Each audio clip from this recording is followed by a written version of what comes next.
We call it Tide Breakdown. It comes your way every Wednesday night here on SEC Breakdown for the full conversation live, 6:30 Eastern, 5:30 Central with Stephen M. Smith of Touchdown Alabama. You can join him on his show The Way It Is weekdays. That's Monday through Friday, 2 to 6 Central, 97.9. That's a Fox affiliate out of Muscle Shoals, Alabama, and Florence, Alabama. I'm, of course, Mark Rogers of MarkRogersTV. Join me for the best in college football coverage on MarkRogersTV. Steven, how you doing tonight? Doing well, Mark. Finally getting over just a little bit of rain as the sun is kind of creeping out here in Tuscaloosa. So very happy about that. We got some rain going on, but as always, when you talk Tuscaloosa, it's all about the Crimson Tide and that football field as we're in week 2 of fall camp. So we are going to get to some fall camp news in just a minute, and also some recruiting notes and some commits to the Crimson Tide. But an interesting poll that was released recently by CBS Sports involving 3 of their main football writers, who interviewed 1/3 or 1/5, I should say, 1/5. So that would be roughly 25 or so of the 130 active coaches in FBS, and they asked them a number of opinions on rules and issues within the sport. And they, most notably, what caught some people's attention was asked them to rate coaches based on their reputation. So they were asking for, who do you think is the most overrated coach in college football? Who do you think is the most underrated coach in college football? So maybe some jealousy creeps in here, maybe some jealousy when it comes to wins and losses, but also some jealousy when it comes to attention. So here are the results based on about 25 to 28 coaches in FBS. Jim Harbaugh, ranked number 1, is the most overrated coach in college football at 13%. 9% named, this is ironic, both Nick Saban, and 9% named Lane Kiffin, as well as Lovie Smith, who, of course, has had his struggles there early on at Illinois, but accomplished some things with the Chicago Bears. Brian Kelly's at 4%, Tom Herman at 4%, and Will Muschamp at 4%, and a whopping 48% chose not to answer the question. So those are coaches being paranoid that even when they're told that this is confidential, they want no part of answering that question. And I can understand, in a world, Stephen M., as you well know, of leaks, media leaks and confidential leaks all over the place, I can certainly understand not answering that question. So your thoughts about the results of this poll, the most overrated coach? I'm going to go off of something you mentioned. I would not be the least bit concerned. I actually echo the 48% that did not put an answer down, because there are moments where you say something, things get twisted, words get misconstrued, and you're projected sort of in a bad light. But I thought it was funny. Lane Kiffin at 9% with Nick Saban. I literally believe that's funny.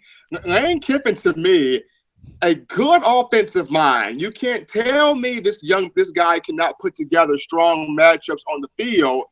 But as far as saying he's overrated, I go as far as to say it's Lane Kiffin's off-field antics that give the problems. It's not the fact that he can't coach, or he can't call an offense, or he can't get players prepared to play. It's beyond the X's and O's. When you're not playing football, then you wonder, okay, where is Lane Kiffin's mindset? Because his mindset tends to wander from time to time, and you can't particularly place him. So the off-field antics I can see where Lane Kiffin is concerned that would give you issues. Would not say he's overrated, but does need to kind of pipe down the off-field antics, so to speak.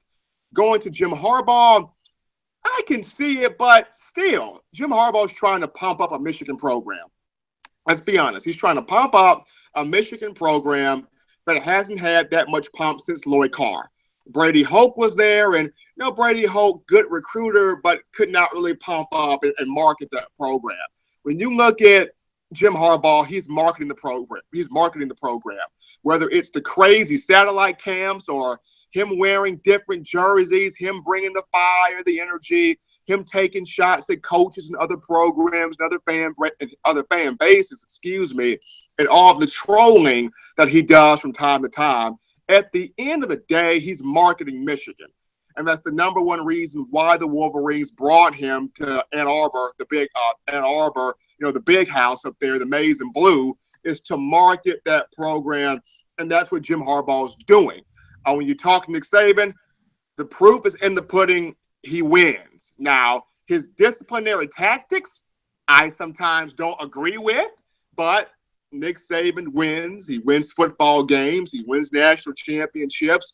He wins recruiting battles. So that's that in itself. And then, you wish the best for Lovie Smith and his endeavors. I think Lovie Smith, honestly, to me, got the raw end of the deal at Tampa Bay, because people fail to realize when he was with the Buccaneers, he actually got Jameis Winston to really play well and really put the off-field crab legs and the reported rape cases behind him, and actually got him to play well and be more so respected as a person aside from being a football player. So though I truly believe Lovie Smith got the raw end of the deal in Tampa Bay, with the Illinois Fighting Illini, it's going to take him some time, but I believe soon he'll be able to get that program to where he wants it to be at. So this overrated list is kind of funny to me.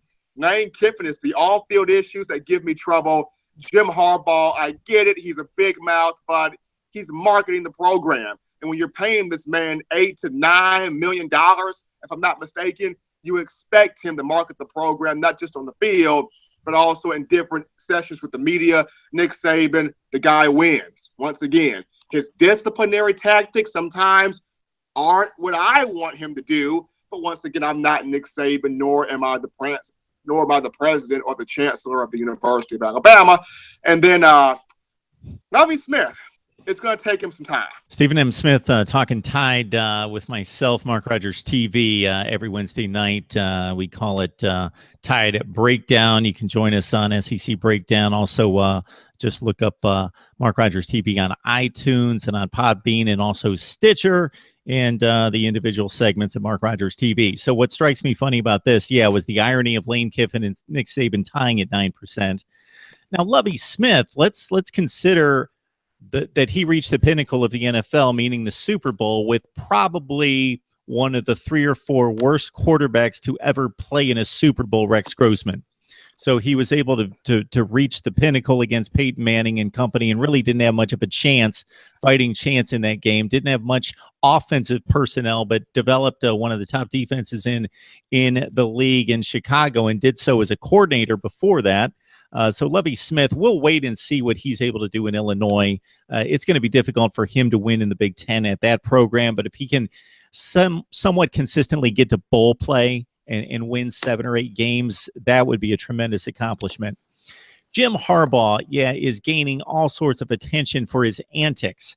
What he has done at 2 previous stops, also including San Diego State, but we'll put the Aztecs to the side. But the 2 major stops being the San Francisco 49ers and the Stanford Cardinal has been just short of legendary. He took a San Francisco team that's winning 2 or 3 games, basically made them the best team in football. No, they did not complete the mission and win the Super Bowl, but they were standing there at the 5-yard line needing a touchdown to win the Super Bowl against Baltimore. They were heavy favorites in the best team in the NFC and getting to back-to-back NFC championship games. So they were a dominant team for about 3 years in the NFL, winning 12 and 13 games a year. And of course, here at Michigan, he takes a 5-7 club, and they have finished in the top 10 in the country 2 consecutive years after going 5-7.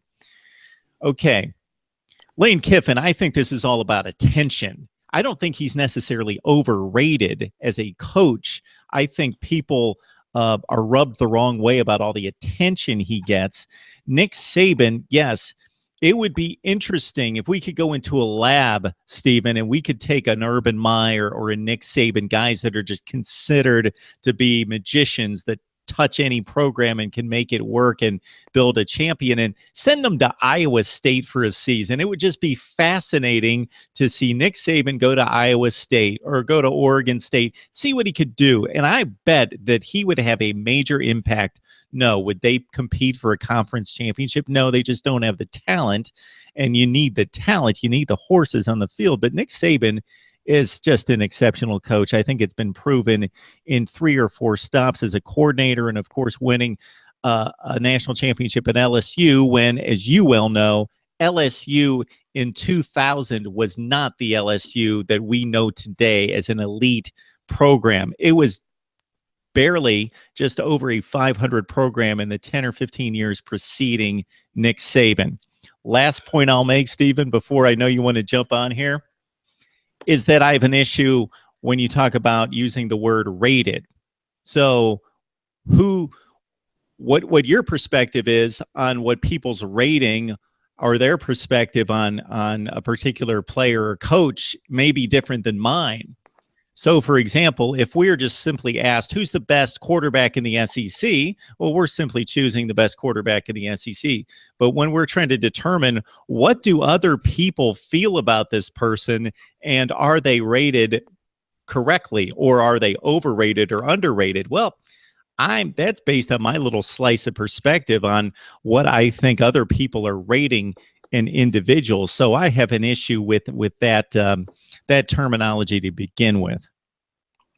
And not just put Nick Saban, Mark, at Iowa State. Put Nick Saban at Florida International. Put Urban Meyer at Florida International, and let's see, what really happens. As you mentioned, probably not, national championships, but consistently 7, 8, possibly even come up on a 9-win season. I mean, both of those two guys, Saban and Meyer, are two of the best in the business. But I don't really get into a lot of the overrated or underrated lists due to the fact that it's about what does the program want.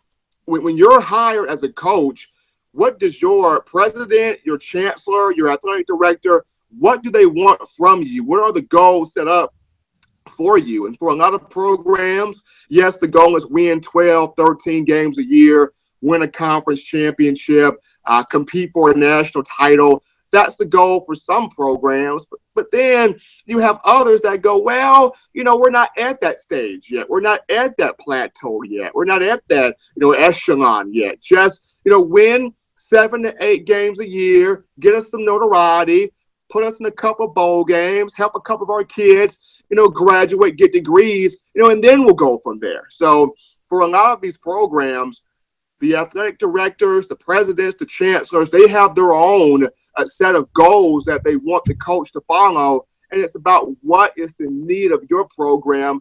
What is the expectation for your program?